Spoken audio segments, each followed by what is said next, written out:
Do you sometimes have requests to do inspections for potential home sellers? Like they're getting ready to put their home on the market, but they want to get their own report before they put the home on the market, just so that way they're kind of out in the head.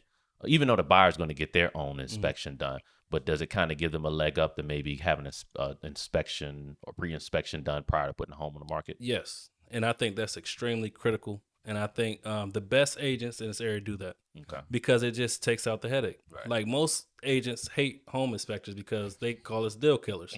But it's the house kills the deal. It's not us. It's You know not what I you. mean? So when like the best agents, they want to know like ahead of time. So like they'll send me in. I'll find everything. They'll say okay. So I'll fix these things, but we're not gonna fix everything. If they bring it up, then okay. So you at least know.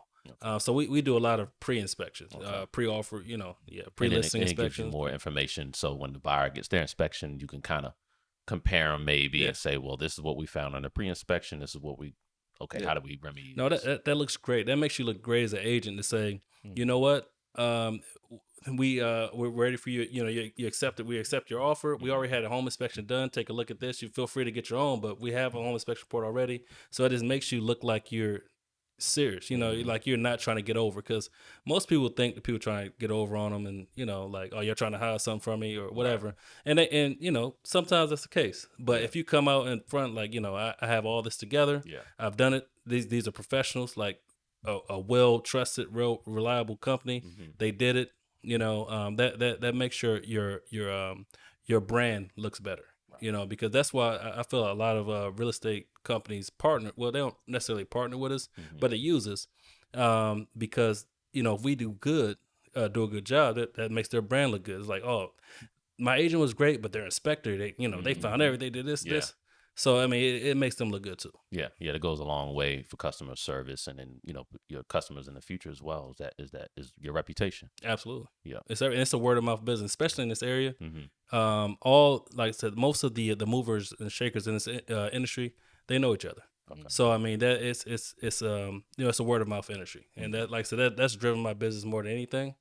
I haven't I don't normally cold call or things like that. When I first started, they taught inspectors that we needed to go to real estate offices, drop off cards, candy, whatever. But especially when the pandemic happened, most agents weren't going to the office at all. Yeah. So where can you find them? On their phone. So that's why social media was critical to kind of getting us a leg up with that.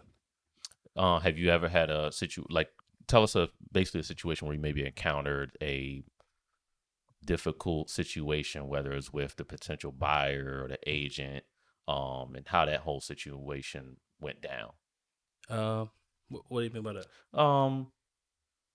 Maybe you did an inspection and you provided a report, and maybe the owner said, "No, I know that's not true. I know that can't be true. That's a lie." Because you might have a flipper right there that they just trying to get rid of it quick, fast.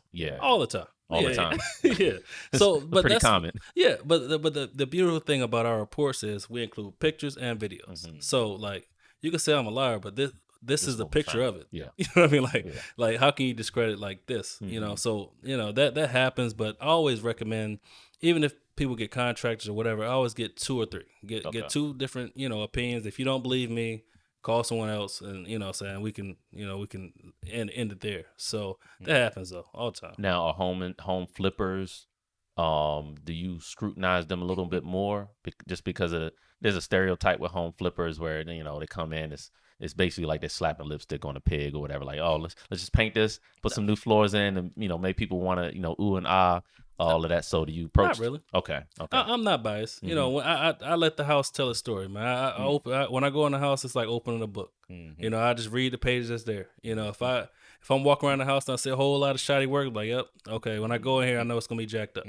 But if it looks like it's good workmanship throughout, then some flippers do a great job. But some flippers, they underestimate how much things are gonna cost. They'll get a contractor going there, they say can do it for cheap, and the contractor underbid themselves, and they don't have the resources to finish it. So they just kind of either take a long time, or they cut corners.